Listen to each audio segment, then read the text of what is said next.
And welcome to Kentucky Brew Reviews. I'm Special K. I'm Steel Reserve, and tonight we have Goose Island Christmas IPA. It is 38 IBU, 7.5 alcohol by volume. And you know, it's festively smooth, as the can says. First Christmas beer of the year. Yeah. You don't see Christmas IPAs anymore.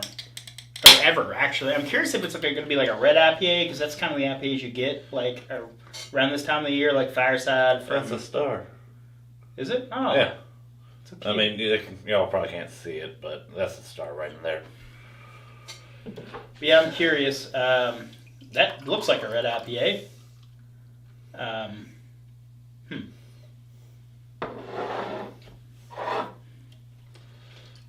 Like, you don't see a lot of red IPAs. Like, the only ones I can think of is I've had one by Victory, I think, and I've had one by Sierra Nevada, and I like them both. I like red IPAs. Yeah.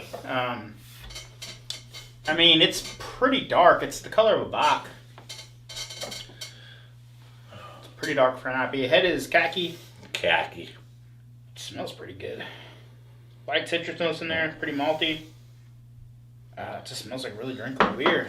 And like I said, it's a pretty high ABV at 7.5%. It says festively smooth. Let's find out if it is. We shall.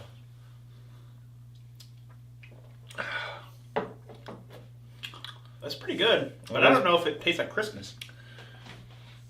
I mean, were you expecting gingerbread? I don't know. I was expecting like spruce or, Christmas tree flavor. Pine, yeah. It just tastes like, it does remind me of red IPA, so it's a little bit, I don't know if it is or not, but it has that a little bit sweeterness, slightly toned down bitterness. It's got like medium body on it, and then like a really nice heavy malty finish like red IPAs have. Yeah. It's pretty good, surprisingly drinkable. It is festively smooth. That's faux show. It is faux show. As the kids once said. Goose Island is owned by Anheuser-Busch now, I believe. Are they? Yeah, I think so. I don't know for sure, but I think they are. This one's brewed in Chicago specifically. Goose Island... That's where it was originated, was Chicago. They used to be everywhere. Like, you'd see them everywhere. They're distributed pretty heavily, and then... they sort of like started fading into obscurity a little bit, at least in our area. They're still available. You'll see two or three of their beers. But when we first started doing the show, 6 or 7 years ago, you couldn't walk into a place without having like a huge section of Goose Island. Well, the same thing goes with Woodchuck. Mm-hmm. And now Woodchuck has cut back, their distribution line, so... Maybe that's what Goose Island's doing too. They're like, whoa, went a little too crazy there. Well, yeah, there's a place. Like, I don't feel like you need to crowd the market with your beer. Like, yeah. I like seasonal releases. That's my thing. You should have 2 or 3 go-to beers.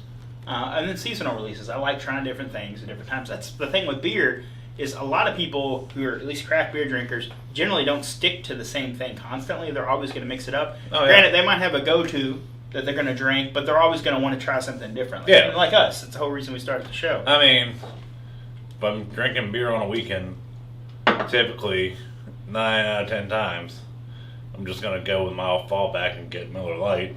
Right. Because, A, it's cheap. I can drink it. And, I know how it's going to make me feel in the morning. But occasionally I'll be like, I want to... Like on holidays. Thanksgiving... I'm going to show up with a nice 6-pack. I'm going to get some Voodoo Ranger. Right. Yeah. Christmas. Boom. But just a Friday night chilling at home. I'll just grab some Miller. I feel like the malts are like a little bit more darkly roasted than like a traditional IPA. So I'm not saying it has stout characteristics, but I feel like it's leaning in the direction of the darkly roasted malts, like in a porter or something. Yeah. But you're not getting that chocolate. It's not so dark that it's chocolatey, is what I'm saying. But it's definitely heavily roasted. It's nice. It's relatively refreshing. It's a nice change from weird spruce flavored, cranberry infused gingerbread beers. Toasted marshmallow. Or, we just got out of, Halloween and pumpkin beers. Which, oh, God. We got it easy this year. Pumpkins. We only had to do, I think we only did 2 pumpkin beers. Which we always say we're only going to do 1. But we did 2 this year. I did 0 this year. Yeah, good for you. We did a lot of, you're lucky. We did a lot of Oktoberfest this year, though. We did like 6 or 8. I love Oktoberfest. And we only had 2 not good ones. So, that was nice, but I don't know. That's another seasonal one, Oktoberfest. But you know what else?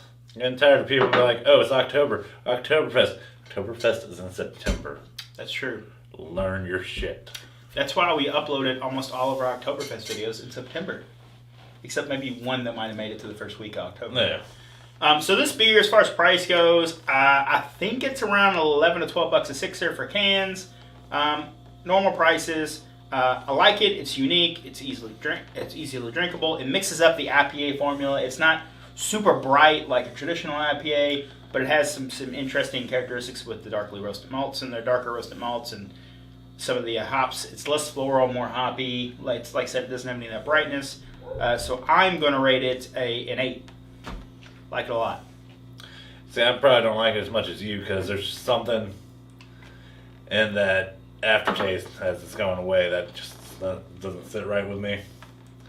Flavor-wise, it's not bad. But I'm not going to rate it as high as you. I'm probably going to go with a 7.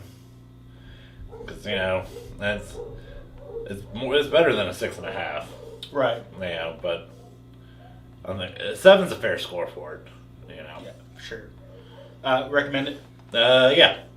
If I'm giving it a 7, more than likely I'm going to recommend it. Yeah. So yeah, if you're if you want to look at an interesting Christmas beer or something different for a holiday beer, I would definitely recommend this for you for sure. Yeah. All right, well, that has been our episode. If there's something you would like to see on the channel, you can leave a comment right there. Don't forget to hit that like button. I'm Special K. I'm Still Reserved. Thanks for watching.